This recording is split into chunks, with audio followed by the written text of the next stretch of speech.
All right, what's up, Phil? It's time for the only wake up show in the afternoon. We're going an hour early today because Padres Cubs, game 3, winner take all. Winner goes to the MLB divisional playoffs to take on the Brewers. The loser's done. The loser goes to Cancun, which doesn't sound too terrible. Joined right from the start by Barstool Chief to talk about this Padres Cubs game 3. How are we feeling today? I am exceptionally nervous. Mason Miller has faced 11 batters and has 11 strikeouts. The Padres' average fastball yesterday was like 101 miles per hour. So it's hard to imagine the bats waking up. I'm hoping that maybe they're just taxed a little bit and the Cubs have some Wrigley Field magic, but it's scary right now. Yeah, it is. And I watched that game with you on the stream yesterday, and you're not kidding. I remember they took Dylan Cease out in the 4th inning when he was throwing 100 and mowing him down. I'm like, why the hell are they doing that? Because they got 5 other guys who can do the same thing. Yeah, their bullpen was insane. I mean, Mason Miller's pumping 103. John, same thing. Suarez, same thing. Yeah, it's tough. You said the Cubs going with Tyon today?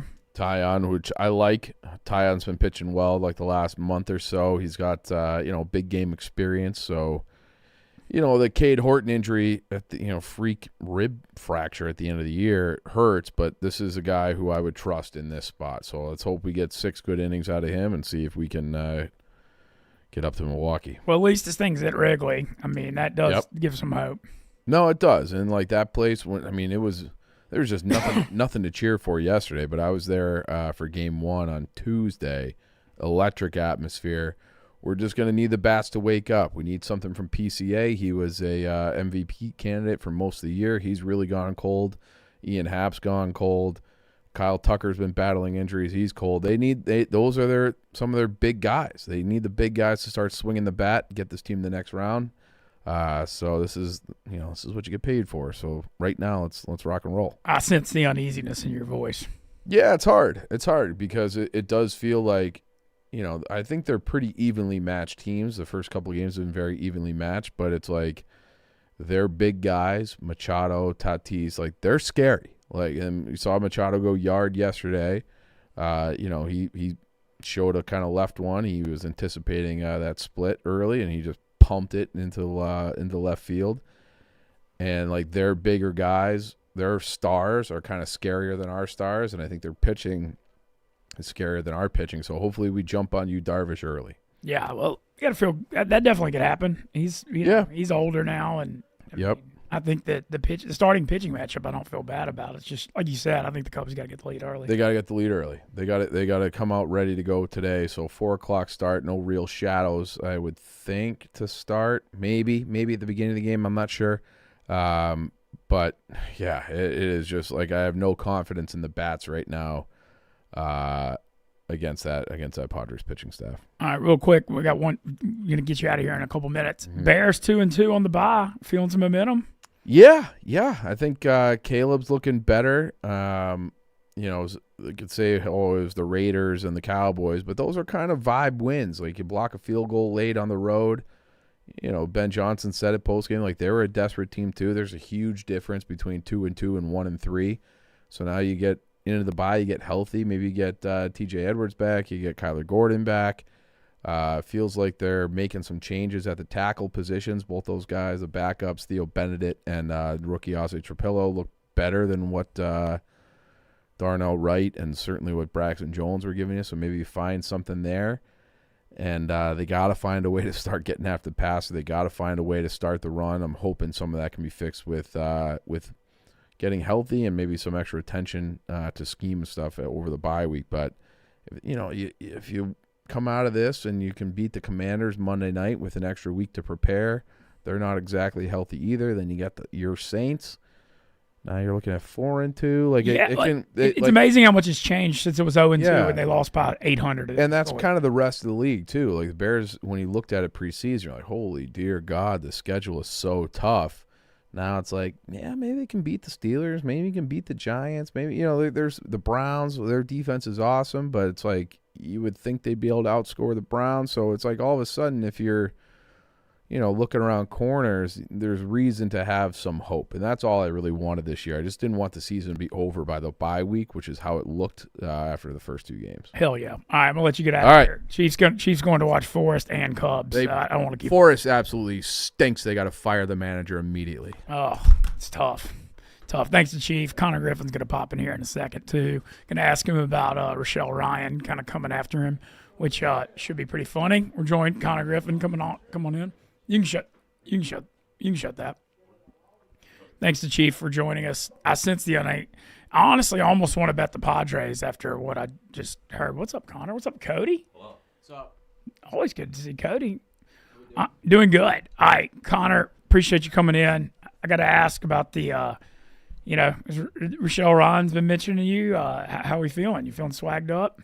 Yeah, I mean, it kind of came out of the blue. Hold on, I'll get the headphones squared away. Came out of the blue, very flattered.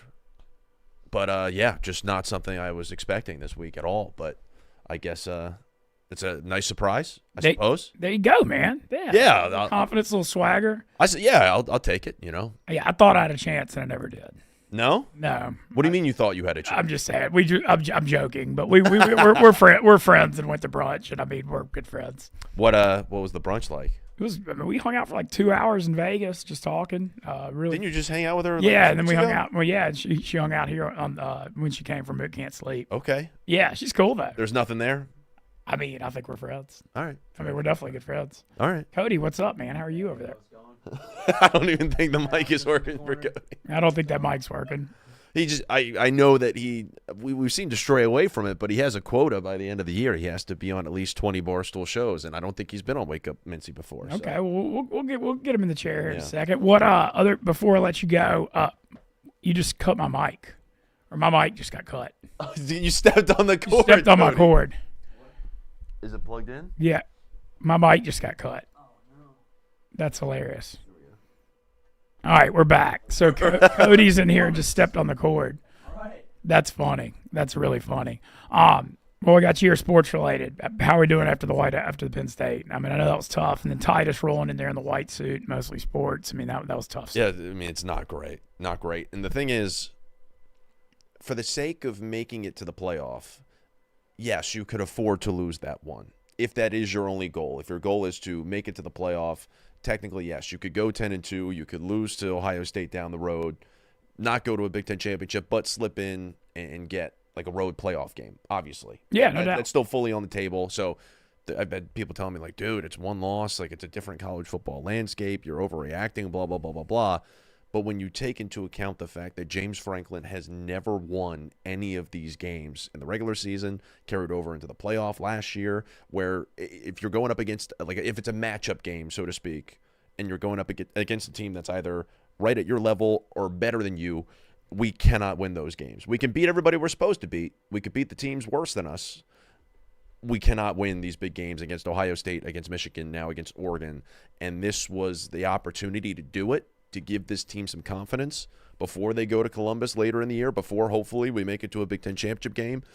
And everything was supposed to be in our favor between the home field advantage, between the experience advantage, between the fact that we had 3 games that were cupcakes and a bye coming into the game. So we had essentially the entire offseason to prepare.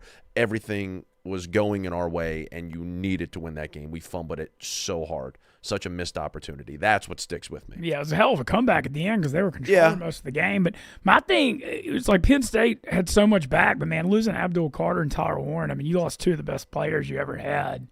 And I know they've got a ton back, but, Aller threw for like 140 yards. So that's the thing, too. And people also get on me for being too much of a Drew Aller believer, but I do still believe in Drew Aller. I do think he's going to be a great pro. I think he has everything you need to be a good quarterback in the NFL, but he just has not been able to figure out a way to make it work here because largely I don't think we're putting him in the best situation to make it work. I don't think we're giving him every opportunity necessary to get him into a rhythm, to get him into the flow of a game.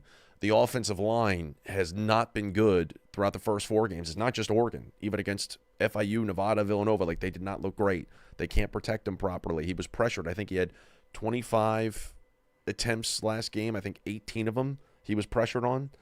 And that's largely with Oregon, just like rushing 4. They were shutting down our run game, and it created all these problems for our offense. And then ultimately, I think you saw Drew put on like a Superman cape at the end, not necessarily lighting it up with his arm, but moving the ball down the field, getting first downs, using his legs, and then ultimately getting us in the end zone twice when we had failed to, barely cross the 50 in the entire rest of the game. So I still believe him. I still love him as our quarterback, but it's tough. It's very tough because obviously the narrative is that he stinks. And lastly, I'm going to ask about Eagles 4-0. I want to ask about the A.J. Brown stuff. Yeah. I feel like we see this every year with it because the way the Eagles are designed, man, they can run the ball. They can beat you with Saquon, Jalen with his legs. They've also got other weapons in Devontae Smith and Goddard. There's just so many ways to beat them. And I feel like A.J. has a lot of these like one-catch, 9-yard games. Yeah. But then every time he speaks out on social media, he just gets fed and goes off. But, they're still winning. Like, I've been seeing this narrative that people are, like, worried about the Eagles and stuff. Like, dude, they won at Tampa, who was undefeated. Right. They beat the Chiefs. They beat the Cowboys. Like, they beat the Rams, who were 3-1. 3 of their 4 wins are against 3 of the best teams in the NFL, and they're undefeated. Yeah. I think it's, like, the most overblown narrative. The start to the schedule we always knew was going to be a real problem. And I said before the season, I was like, I wouldn't be shocked if we started 2-2 again. I wouldn't have been shocked if we had started 2-3. Like, it's a completely brutal way to start the season. And I know the Cowboys obviously haven't panned out the way that some people thought, but still, it's a very impressive 4-0 record. However, and this is where it gets dicey. Yeah. And it's why it's very strange, and it's why so many people hate the Philadelphia Eagles and they hate their fandom, because we had 2023 right after we went to the first Super Bowl and lost it against and the y'all Chiefs. like 8-1. 10-1. 10-1. We were 10-1, but the whole time we were kind of skating by. It was a lot of very close games. We beat some good teams, really good teams in that stretch, but there were some people saying, like, this is kind of smoke and mirrors. And ultimately, it did wind up being smoke and mirrors because we lose 6 of our last 7. And you saw the problems that were happening in that 10-1 stretch. Yeah, we were winning, but they came back to bite you down the road. However, the next year, 2024, we start really underwhelming, 2-2. And you're like, okay, things are in free fall. But then that team is able to figure something out after the bye week. They just absolutely tormented the rest of the NFL from that point forward. Only lost 1 game the rest of the year. And so it's, do you overreact to the negativity and all of the bad stuff in our offense especially? Because there's a lot of things that we still need to get worked out. Passing game has been inconsistent. Yes. Or do you say, well, we're winning? Because that's what we did in 2023, and it came back to bite us. But then we overreacted at the beginning of last year, and then we found a way to turn it around. So it's a very, very strange place to be. But I know that Jalen Hurts is a winning quarterback. I know this team has the championship DNA. I know last year when A.J. Brown had the public fit in the press about not getting the ball enough and the passing game isn't that great, it wound up resulting in some change. Maybe that's ultimately what he wanted to spark here. I really did like what he said yesterday in the locker room, though, where he owned up to it and said that, it was not meant to cause any problems. He apologized and everything like that. That was great. But we'll see how he gets more involved in this week. Against another good team. We play the Broncos. I know what you mean about the smoke and mirrors thing 2 years ago, but I'm inclined to give him the benefit of the doubt because, like I said, you've beaten 3, winning at Tampa, the comeback against the Rams, and winning at the Chiefs. Three of these wins are against 3 of the best teams in the league. And they've earned the benefit of the doubt considering they are the team at the top of the mountaintop right now. They won the Super Bowl last year, and it's still majority, a lot of the same guys. Defense and special teams, as AJ alluded to, has been kind of carrying us throughout this season so far. Hopefully the passing game gets going. Saquon, by the way, still has really not been able to get going either. You think they miss Kellen Moore? A little bit. Kevin Patullo, first-time offensive coordinator, is definitely there's a learning curve there. He's been a passing game coordinator for 5 years. That's why I thought that the passing game would look a little bit better to start the season. But he still is learning, the rhythm of calling plays and getting us into a good rhythm offensively. So he's going to be better, hopefully. And hopefully Saquon could get going too. We've had some injuries on the offensive line that have caused some problems. But there's another level to this Eagles offense, and I think that's why a lot of people are mad, because we know what we're capable of. We saw it at the tail end of last year. And we're just hoping that we could get back to that. But I think we will. I'm not too worried because, yeah, we are 4-0, one of the only 2 unbeaten teams in the league, and we're beating good teams, but definitely stuff to be cautious about. How you feeling about this Dodgers-Phillies? I mean, this is going to be just absolutely cinematic 3-5 series. This should not be a divisional round. No. It feels like this is real NLCS, like to punch your ticket to the World Series. Granted, the Brewers are a very, very good team, and I don't want to discount them in any way, but the star power in this, the vibes of Citizens Bank Park on Saturday are going to be incredible. I got my new Red October t-shirt that's available in the Barstool store. I think Shohei pitching game 1 is fucking awesome because he's great. It'll be a real test, but just everything coming together. If you're a baseball fan, it's Dodgers, it's Phillies, it's Bryce Harper, it's Shohei Ohtani. Also, we have our ace, Christopher Sanchez, on the mound. It's going to be awesome with the Red October crowd and Citizens Bank Park, Bedlam at the bank. It's going to be awesome. I can't wait. Yeah, And at least Phillies have home field in the series because Yeah. there's some real magic in that ballpark in October, man. I mean, it's you can't deny it. I mean, it's a special place, and we've seen it the last few years. And we've had some success, some pretty good success against the Dodgers in the playoffs. A lot of great moments, especially the 2008 run where we go on to win the World Series. Played the Dodgers, and we had a lot of fun out there in Los Angeles. So we'll see. But I'm very excited. Saturday, we got Penn State, UCLA, hopefully a rebound game. Hopefully we slaughter them. Or 26.5-point favorite. On I need that to be we're winning by 40. They're doing a blue out. Shout out Liam Blutman. I don't know if he's watching. They're doing a blue out for that game, which is going to be awful. Nobody goes to those games. And that'll roll perfectly into Red October and the Phillies. Hell yeah. And I also want to congratulate you. 500 shows, mostly sports, Thank you. man. That's a big deal. Thank you. It's been very, very fun. We're always torn, and I was kind of torn for that episode 500. I was like, we kind of celebrate a lot. We celebrate a lot on the show. We'll celebrate like 100 episode mile marks. We'll celebrate 2 years, 1 year, whatever the case is. I was like, yeah, I don't know how much celebration. But we had some nice sparkling cider. We had some sparkling apple juice, which was very nice. And I'm very much looking forward to 500 more. It's been very, very fun. Love those guys. Love the couch. Love TJ. Love Mark and Brandon. Cody. Wyatt. Who, Yeah, got a hell of a crew. Wyatt's he's been something else, man. He's an interesting character. His Yankees, his life might be on the line tonight. Yeah, I was watching the game last night with him, and he was. I mean, that's going to be a hell of a game tonight too. In Red Sox Yankees. Isn't this the best time of year, man? It is the best time of year. Like, I'm not even the biggest MLB guy, but I love the postseason. Yes. Like, I love like my problem with MLB is the 162 playoff baseball. You're on the edge of your seat. Every single pitch counts. You can feel the pressure. You can feel the tension. October's awesome for that. College and pro football. Weather's super nice. I mean, I couldn't agree more. I can't wait. Let's get after it, Mintzy. Let's get hot. All right, let's get freaking hot. Are you going to go out to Vegas? Are you going to try to? Is Brandon being serious? I don't know. We'll see. If they want to send me out there, then of course. But yeah, I think for now, just putting my head down, grinding here in Chicago, and making sure that I'm on my P's and Q's during football season. A lot of stuff going on, as we just alluded to. Basketball starting up as well. Hockey starting up. Like, every sport is coming together now. And we're going to have a real convergence. I want to make sure I'm on top of everything. So Love it. Yeah, just soaking it all in, man. Soaking it all in. Well, I appreciate you stopping by. Big fan of everything you do. I love seeing you killing it at Barstool. I love seeing Mostly Sports. And let's get hot. Like Absolutely. Big fan of yours as well, Mintzy. Thank you very much for having me on. Oh. Thank you for having Cody, too. Oh, yeah. Yeah. Tell him outside if he wants to pop in and get on for sure. Yeah, I got you. If you can, because I want to get him on. Shout out Connor and shout out Chief for joining us. We're going to be joined by Tyler Moody here. In a second, we're going to talk some MLB playoffs and preview this huge NFL week. We got Thursday Night Football tonight. Niners and Rams. It's a body count for the San Francisco 49ers. I mean, Rams are 8.5-point favorites. The Niners playing tonight without Brock Purdy, George Kittle, Brandon Ayuk, Juwan Jennings, and Ricky Pearsall. Literally all their, other than Christian McCaffrey, all their best skill position guys are out. And Bosa's out on defense. Tough situation for the Niners. What's up, Moody? How are you?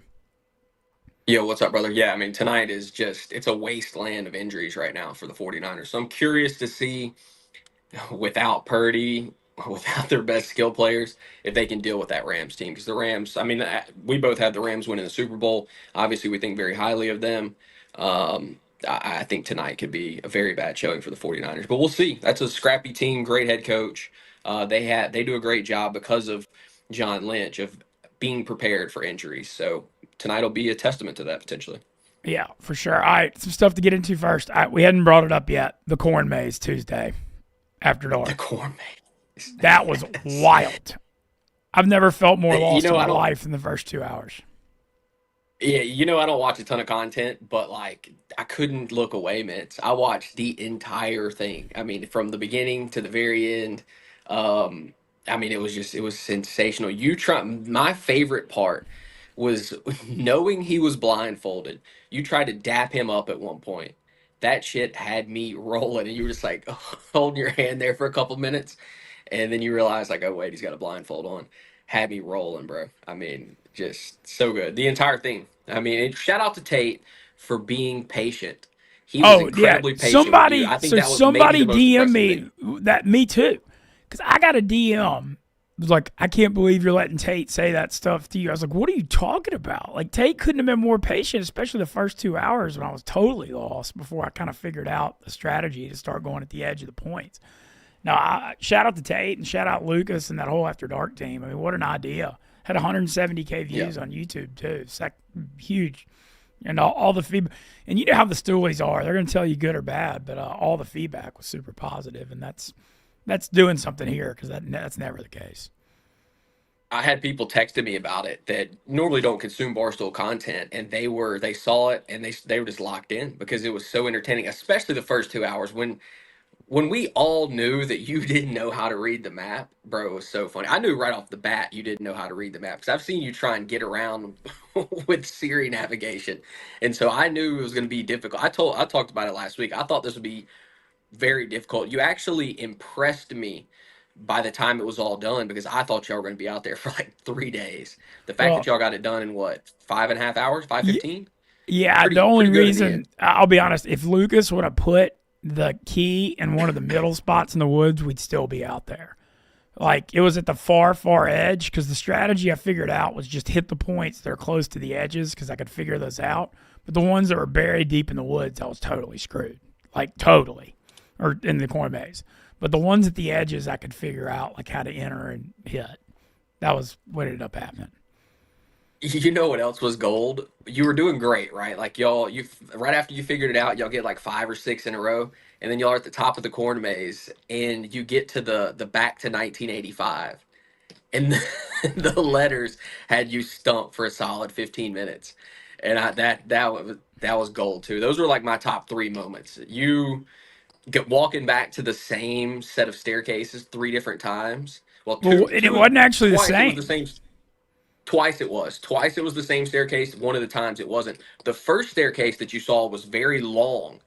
The second staircase, and which was actually the third staircase as well, it was really short. It was more square on top. So we all in the chat kind of figured that out pretty quickly that it was a different staircase, but you thought it was the same one, and then you circle back to it a third time later, and I mean it was just there was every 30 minutes or so there was a monumental moment that was just absolutely hysterical. And then I thought the embrace at the end that you guys had, Tate giving you a little speech, I thought the whole thing, it really kind of hit all the emotions. Obviously hilarious, kind of be you trying to put the damn key in the handcuffs. Have you never used the key before? Because I've seen you get in your apartment, but you Yeah, were but the trying key to on put the the damn handcuffs was key like in. so small. It was this tiny little hole. It was like it was so small. I just wasn't comfortable.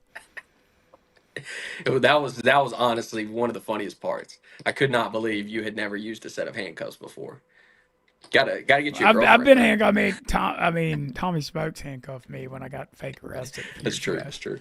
But no, awesome stream. Love the feedback. A lot of positive there for sure. All right, Moody, we got a lot of stuff to get into today in the sports world. I want to talk Major League Baseball playoffs with you because I know you live for this. Sure. And there's a lot of stuff going on, man. I love the 2 out of 3 wild card series. This is way better than one game. Yeah. Yes, 100%. The one game stuff was just you don't play 162 games to decide your entire season on one game, especially once you add in that extra wild card spot, which they did. I mean, it's been golly, what, 10, 12 years now it feels like. Once they decided to make that decision, you can't you can't do that, bro. You got to play 3 games and let this truly play itself out. So I love the format right now. I think we found the sweet spot. I don't think they should change anything for a long time unless they come up with a better idea. But then you're probably just letting more teams in. I don't want to see that. I want 162 to something, and then I want the playoffs to mean something as well. I think the postseason's perfect right now, and the fact that we've got 3 game threes today, couldn't ask for a better wild card round. Yeah, Dodgers already moving on Yeah. to face the Phillies, like we talked about with Connor. Tigers and Guardians 1-1 right now in the top of the 5th. Tigers had a shot to break this thing open a couple innings ago, and I mean they hadn't been able to hit they hadn't been able to hit and run with runners in scoring position for months. Like they had so many guys that had good starts to the year when they were hot that it felt like smoke and mirrors for like Baez and McKinstry especially, and like all of them came back to earth during that collapse, but they still got a shot to get out of here. The problem is no one in their lineup outside of Carpenter and Riley Green have been able to hit right-handed pitching, especially even just early in the season. They were second half of the year. They struggled against right-handed pitching. Obviously, to start the postseason, they've only got 2 guys that are really even hitting the ball. And again, it's Kerry Carpenter and Riley Green. So it's the same exact thing over and over for them. Today was going to be all about Jack Flaherty limiting home runs, which he's done so far. He did give up a big double a second ago, which ultimately came around to score after Jose Ramirez single. They need to get 2 more good outings out of him. Curious to see what this game looks like on the back end, because I think the Tigers have a deeper bullpen. Cleveland, obviously, at the beginning of this or middle of the season, lost 2 guys for gambling. So it's like their bullpen's been kind of in and out all season and in flux. Curious to see how the back end of this game looks. Would love for it to be 1-1 going into the 7th or 8th here. I think we could get a really exciting finish. I did take the Tigers today on the money line. I think they're the more complete team, but they hadn't been playing great. Obviously, the hotter team is Cleveland. Kerry Carpenter on base again here with 1 out. All right. Padres and Cubs, 4:08 first pitch. Darvish for San Diego, Tyon for the Cubs. Cubs are minus 115. I know you've been a Padres fan. Like, I mean, it was only 1 game yesterday, but just seeing that bullpen, dear God, dude. The Padres, I mean, it was just nonstop. Everybody they had out there threw 100. I mean, it was crazy. They were throwing 100 like it was nothing, from Cease to Mason Miller, the second reliever, Suarez at the end. I mean, it was crazy. Well, we talked about this when the trade went down, how big of a deal that was that they gave away Leodolis DeVries, who is, I mean, I'm telling you, this kid's going to be a stud. He will be a star in the MLB one day. But they got Mason Miller, who is a monster. This is honestly a win-win trade for both franchises. And right now you're seeing it pay off for the Padres. I mean, Mason Miller's been locked down. My concern today is that they have their entire bullpen, their main 3 guys have all logged a lot of pitches over the last 2 days. So they're going to be, and normally during the regular season, you don't run them back out there 3 days in a row. It's very rare that you're going to have your studs go back out there 3 days in a row. I don't know any way that Morion can go back out there again. He threw 2 1/3 yesterday. Don't know how they could run him out there. Mason Miller, who used to be a starter, could probably give you an inning. Suarez probably gives you an inning. But, like, they will have to rely on some other guys in their bullpen tonight besides those 2. So I'm curious to see how it plays out. I do like the Padres a little bit today just because of Tatis and what he normally does in the postseason when the games are on the line. But I'm terrified of you, Darvish, Mintz. I was going to bring that up. I don't trust him either, and especially with that bullpen being taxed. So, he's so old, brother. Like, he used to, I mean, obviously a former Texas Ranger. I've watched him pitch a ton. He used to be one of the best pitchers in baseball for the longest time. But he's got hit pretty hard by left-handed hitters this year. The Cubs, ton of great left-handed bats in that lineup. I realize their lefties aren't swinging it well at the moment, but they've got a ton of great lefties. One of them makes a play tonight. I have Michael Busch hitting a home run on my play that I gave out earlier. I think the Padres win. But damn, I'm not confident about it. I did not give the Padres out on my ticket today, so I'm going to steer clear of it because I think anything could happen here. All right, Red Sox Yankees game 3. What a series this has been, dude. Cool, dude. So that game last night was great. Red Sox 3-1 in the first one. Yankees winning game 2, but was close the whole way tonight. Yankees a really strong favorite, minus $1.58. Over under 7.5. My instincts lean over with their number 3 starters going, but what do you think? Well, Schlittler is a stud. I mean, this kid throws 100. He's got stuff. I owned him at the back end of the fantasy baseball season. He's good, man. This young man can pitch. Connolly early getting thrown into it. Both of these guys getting thrown into a massive spot. Red Sox, Yankees, winner advances to the the ALDS. Like, this is insane for these two kids to be in this spot with this kind of pressure, with the biggest rivalry in all of baseball. I mean, one of them is going to come out of there a hero tonight. I think this game will probably be decided somewhat early because I know it would be great if it went to the back end of the game. We got into the bullpens and we had a heroic walk off or something for the Yankees. But I think early, it's going to be on early for the Red Sox to hold down this Yankees lineup because I think Schlittler's going to ball tonight. I think he's ready for this. I think he's got the stuff for this. I lean Yankees in this game. The only thing is, the Yankees not necessarily the best team against left-handed pitchers. So there is the potential there. It's going to be on Judge tonight. Aaron Judge needs to come through. Giancarlo Stanton needs to come through. They're two big right-handed bats. Need to take advantage of this young left-handed pitcher. So I lean Yankees in this game mainly because I like Schlittler so much. Love his stuff. The question is, will the nerves get to him? This is a massive, massive spot. All right, chat, fire away if y'all got any questions or any comments on the After Dark stream. We're going to go through NFL games, and then we're actually going to do a Friday show tomorrow. We're going to preview college. Also, Yep. tomorrow, big day for me, 5-year anniversary of getting hired at Barstool. It's been quite the journey, and that's putting it mildly, but we're still here. We're still here, damn it, and that's what matters. All right, Niners-Rams first Thursday night game. Rams 8.5, over under 43.5. Niners, no Purdy, no Kittle, no Ayuk, no Jennings, no Pearsall. All their skill guys other than McCaffrey out. All of them. Literally. Tough spot with how good the Rams are. However, this is a division game. They usually historically play close games. I mean, I don't know how the Niners can win this shorthanded, but I'm not necessarily sprinting to bet the Rams laying 8.5 here either in a division game. My instincts, I gave it out earlier, I like under 43.5. I think this is one of those games where the Niners aren't going to be able to move the ball that well. And we've seen this with the Rams when they get a lead, they huddle, they run the ball, they have long drives. Like we saw Stafford air it out Sunday because they're playing from behind. But when they lead, I feel like they're going to be balanced. And I kind of got the Rams winning like 23-13 or something like that. But I like the under. Well, yeah, that would mean you have them covering in this game. I think the Rams do cover. I think their defense is so good. Look, we saw what they did to the Eagles early on in that game a couple weeks ago. Like when their defense is locked in, they're so good, man. And I just think Mac Jones, without any weapons on the outside, no Kittle, no, I mean you named them all, brother. He has no one to really throw the football to.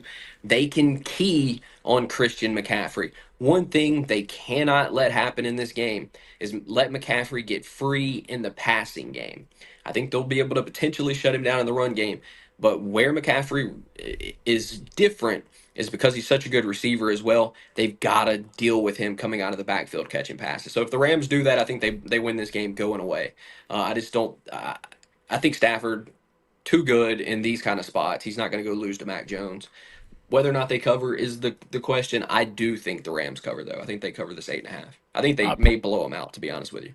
I want to throw together, we can do it now. I want to throw together a Thursday night football parlay. I looked at it. So I had some strong, I've been hot, by the way. I hit another one. I hit a 30-1 on Monday night. So I've hit 2 big ones now, and I'm way up for the year on them in that Denver Bengals game.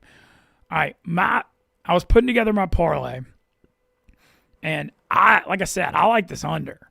And I always go kind of aggressive because I try to get these 20 to 30-1 shots. You know, I'm not trying to get these 5-1s like everybody else. Like my strategy is you take these 20 and 30-1s, and then if you hit them, you're up forever and you can make money. It's like when you're doing the 5-1s, you have to hit them too often. It's too hard. It's a long run thing. So I went alternate under because I do like the under in this game because of the stuff I said. I'm debating putting it at 38.5 because that's a key number. I was sort of debating being crazy and putting it at 35.5 to really juice it, but that's so low. But I still could see it. If the Rams won 20-10 tonight, I wouldn't be shocked in the least, literally at all. But that was something I was looking at. On the Niners front, Kendrick Bourne has been getting a lot of targets. I feel like it's him, DeMarcus Robinson, and Marquez Valdez-Scantling back from the dead, or the receivers. Tonja's tight end. I sort of like Bourne over 40 or 50 yards because I think he's been getting more. Like when I've been watching their games, I've been seeing him get targets. I could see it. I mean, I guess my big concern in this game is the Rams' pass rush.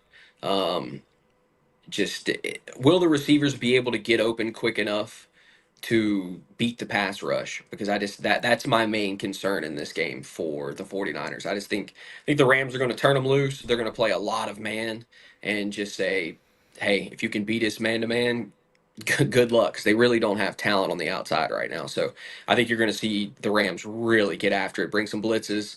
I could see Kendrick Bourne definitely doing that. I could see McCaffrey catching some footballs. Yeah, McCaffrey's his over-under is 53.5 receiving.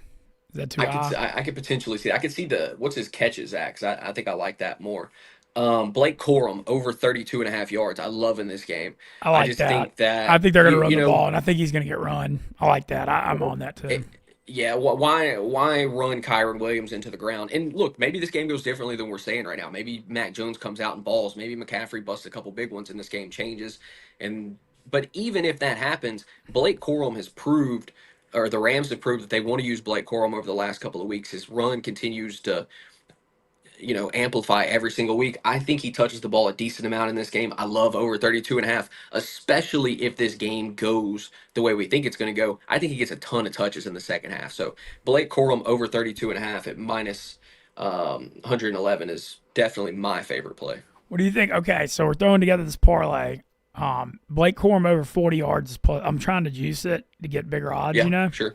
So I like over Blake, 40. I mean, yeah, Blake Corum over 40 is plus 137. I'm gonna hop on that. All right, we're gonna go Blake Corum over 40. Going to the game lines, and you can do all this on DraftKings Sportsbook, by the way, if you want to join us. I'm gonna go alternate total, but I'm gonna do 38.5, not 35.5, because 35.5 is just so low. I mean, 38. So low, yeah.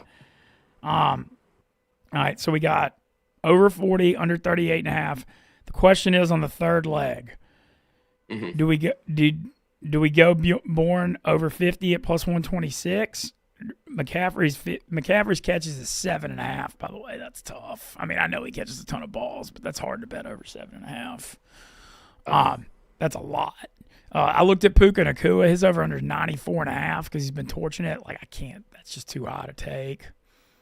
I think on the 49ers side, I would be more interested in the catches because Mac Jones throws it short a lot. Again, we talked about the pass rush. Like, betting these guys, like, I could see Kendrick Bourne catching 5 balls. Do you want to go 5? Let's go Bourne at 5 for plus 129. I could see that being the case. He catches like 5 for 35. Like, I could legitimately see that being something that happens in this game. They're probably going to run some screens, some quick hitters. Like, I think you have to if you're the 49ers in this game. Again, could be wrong, but that's the way I see it. Because the Rams' best weapon, maybe on their entire damn team, is that pass rush. So, I like it. I just feel like watching it, I could be wrong because DeMarcus Robinson's out there and he's playing his old team, but I feel like Bourne's been getting the targets lately. And I feel like, okay, here's what I'm looking at. Bourne over 5 catches, Corum over 40 yards rushing. Ooh, I got to change the over-under. My bad. I had it at 35.5. That's too low. Let me see what it is at 38.5. Game lines, alternate total. Love messing with these. Mr. Nutt says he likes the over 33.5 passing attempts for Mac Jones. I could see that. I just think they're going to be, they're going to be playing from behind. That's what the game script I see is the Rams, the lead, controlling the ball, running the ball. So I don't think, and I don't want to bet touchdown props in this game because I just don't think there are going to be many touchdowns. I mean, that's kind of my thing with it. Like, whenever I think a game's going to be a lower scoring game, I don't like betting touchdown props. I mean, I know that seems like an obvious thing, but it is. So what I'm seeing, go ahead. Oh, I was going to say Chadwick Moff says he has Nacua 7+ catches, Stafford 2+ touchdowns, and McCaffrey 15+ rushing attempts. Okay. I don't know on the Stafford 2+ tonight because I think they're going to be trying to run it in. I could see Kyron getting one for sure. Yeah, the touchdown score odds, though, I'm looking at it. Kyron's got to be like minus 200 in this game. Minus 175, can't take it. Puka, even money. Devontae Adams has scored 3 weeks in a row. The party's over. He was plus 150. Now he's plus 105. There's no value there. McCaffrey. What's a Blake Corum touchdown? 3-1. Let's throw that in there because we already took him rushing. Let's do it. 3-1. I could see it. All right. 40. What about this one? 40 plus Corum yards, Corum touchdown, under 38.5. Kendrick Bourne 5 catches, 50-1. Count me in on that. What about yanking Bourne out of it? Let me see what it does if it's just the other three. It's 21-1 with Corum 40 yards, under 38.5. Corum touchdown. What if you put Bourne for 4 catches instead of 5? Let's do that because 5. I feel like 5's a lot. I think that's the sweet spot All personally. right, we're gonna do it. All right, let's see receptions. We're gonna put Bourne for 4. Anything else that y'all like out there, chat? If you got anything else, fire it our way. It's 35 to Definitely. 1. 35-1. I mean, I like that. I think that's a legitimate play. Yeah, the whole key is just can Corum steal one, but I think he can. He's been getting a lot of run lately. It's a Thursday night game. They're kind of trying to save Kyron for the long run. I think it makes a ton of sense for this to be one of the Corum's biggest games of the season, to be honest with you. Mr. Nutt said Mutt also has Corum scoring. I mean, I could see it. I think in the second half, like this could be That's one. the Jersey Jerry the Signs is Corum scoring too. Oh, really? So, okay. All right. Well, look, Jerry's been great at touchdown props this year. I know the Signs, I watched the other day. I know the Signs haven't been good, but he hit that massive touchdown parlay to start the year. So, if Jerry likes it, I like it, you like it, we all like it. Let's run it. Okay, so you say run it with the Bourne 4 because that goes to 35. It's 21-1 if you just do Corum 40 touchdown and under 38.5. What does 3 catches for Bourne do to it? Does it put it to like 32? Let me see. Let me see if I can find that. I think 4 is the lowest you can go. Okay. Well, I mean, I think 4 is within the realm of possibility. No, 3 minus 290 is 28-1. It's not even worth it. Doesn't really make much difference. I think you put 4 on there. I think that's the sweet spot for him. I think he can get 4 catches in this game. All right, 35-1. So that's where we're running. Okay. All right. Count me in. I'm going to throw that in there as well. Once you post it, I'll throw it in there. Let's do it. Hell yeah. We're going to keep them coming, though. And, we've been hot Other lately. thing, Chad also said, don't forget about the King of the End Zone tonight. Yes, that is we one got thing it. I need to make sure that I put in as well. And you opt in. It's $2 million of bonus bets. You got to opt in, $5 bet. Take whoever you think's going to get the longest touchdown. I've already done it. I almost don't even want to say who I got because I don't want people getting on them. I'll throw mine out there. What about? I mean, is Sky Moore going to get touches in this game? That would be a good long shot. You know what I mean? Because I'm just thinking about one that nobody has. Yeah, You just take Sky Moore. Yeah, I mean, throw him on there for first touchdown. I think that's the strategy on it is taking long shots. Because who's the kick returner for the 49ers? Do you know? I don't know. But I mean, I honestly don't know. You looking it up? I think it's Sky Moore, huh? Junior Bergen. What's he at on here? I don't even see this dude's name on here. I guess that'd be under defense special teams then if his name's not on there. Yeah. Rams defense special teams could cause a sack, fumble, or pick 6 on Mac Jones. That's possible. Certainly possible. I mean, I think, a lot of people will be looking at Tutu Atwell because he caught that 88-yarder last week, but he has been just non-existent. Jordan Whittington is actually who has stolen a lot of the snaps from Tutu Atwell. That might be one. I think that's where I'm going to go. Jordan Whittington.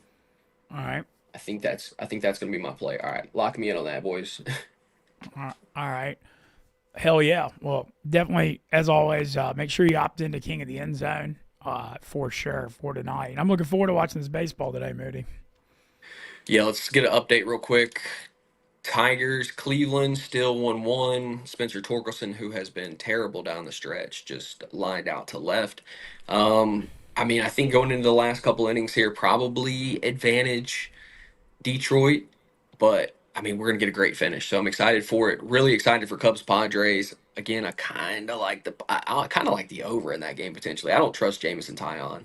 And then tonight, I like the Yankees. Cam Schlittler Time, brother. I mean, there's a lot of hype on this kid. We're gonna find out if it's the real deal or not. Hell yeah. Well, let's save for the NFL preview for tomorrow because we're Yep, up yeah, on this we will. clock. Well, and we'll have a huge college NFL breakdown tomorrow. Let's make some money tonight. You heard Moody and I's parlay. I'm gonna tweet that out. Ride it with us because we're both winning, and that puts us in elite company in this company, in my opinion. Let's do it. And shout out Stella Blue and Dude Wipes as always. Rocking my Stella Blue shirt. Dude Wipes here, clean up all our messes, even though I don't think we have any today. Knock on wood. And shout out Tate and Lucas and the After Dark crew because that was an unbelievable Tuesday. And we'll see you guys tomorrow.